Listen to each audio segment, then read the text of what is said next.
Dr. Cialdini also mentioned that how we associate things not only just come from our conscious mind, but it's also hardwired into our brain from the primitive age. He gave an example in the book on this study done in Belgium to stimulate helpfulness in the subjects who were shown a series of photographs of household items. There were 3 sets in total. The first set shows a lone figure in the background. The second set shows 2 figures in the background facing away from each other and apart.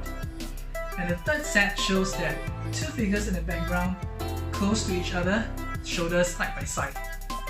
Now, in all of these cases, the researcher got up and accidentally spilled some of the items onto the floor. And those who had been shown the photographs that has the 2 figures close together actually has 3 times helpfulness in helping the researcher pick up the items. This was accurately predicted by the researcher that showing them photographs of 2 persons together encourage this helpfulness or link their minds to helpfulness and togetherness. However, the shocking thing is this: the subjects were 18 months old. Can you imagine that these are infants that were barely able to talk and reason with their minds, that this can influence them by just seeing pictures of togetherness? And their response was instantaneous. They did not need any coercion or request from the researcher to help pick the things up. Amazing, isn't it?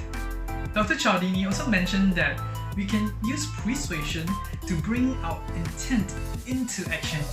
One particular study was done on 2 groups of drug addicts undergoing withdrawal.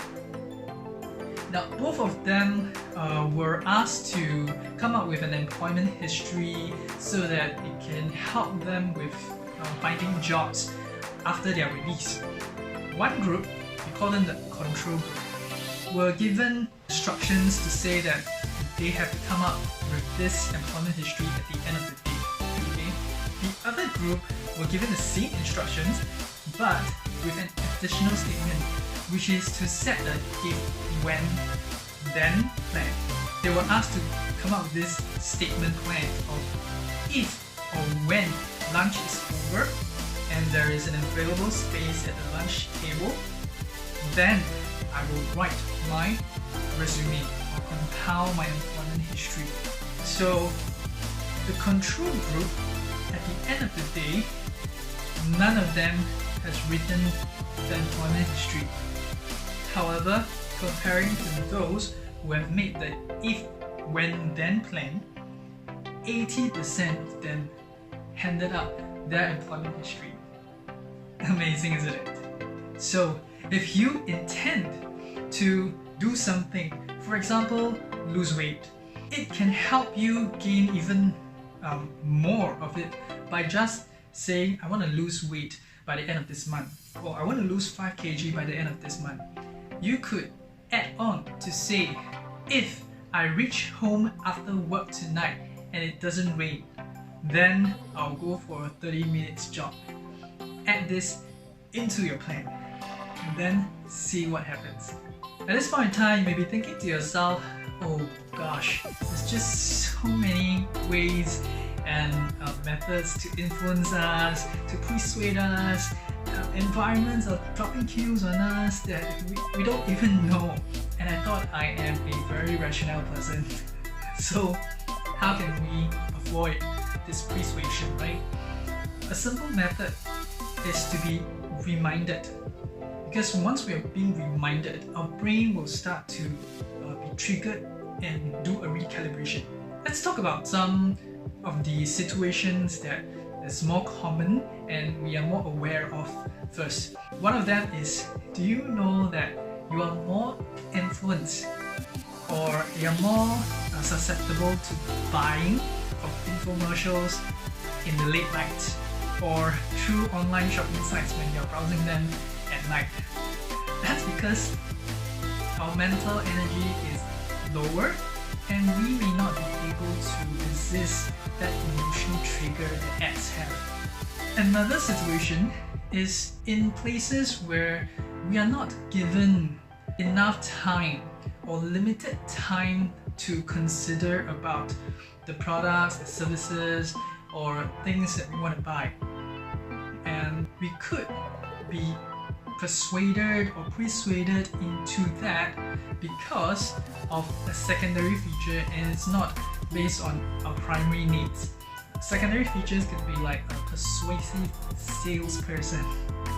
Before I go into the less common situations or situations where you're less aware of, I would like to ask for your support and encouragement by hitting the subscribe button and turning on your notification bell to be notified of my weekly learnings. And if you want books at great prices and free delivery worldwide, please click the link below where I am an affiliate of.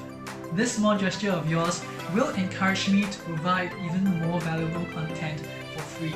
So coming back to situations where you're less aware of or it's less common, you could ask yourself some questions like, how's the weather today?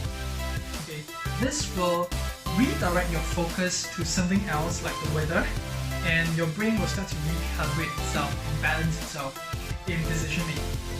This is shown in a study to measure the success of product placements in a movie or show.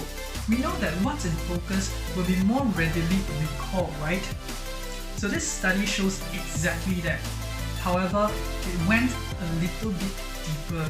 The audience were asked to choose from a list of brands that they would likely to buy from when they shop, and 47% of them chose the brands that were least subtly placed in the movies and the shows.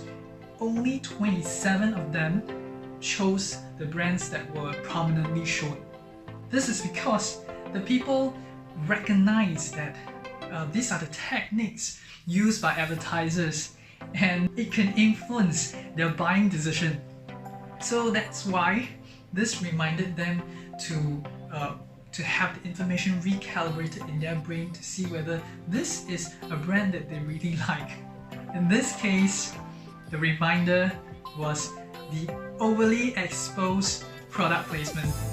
Alright, the last part of this book is more about the ethical uses and the consequences of unethical use of persuasive techniques, which I'll leave it to those readers who are more interested in this to pick a copy of the book and read it for yourself.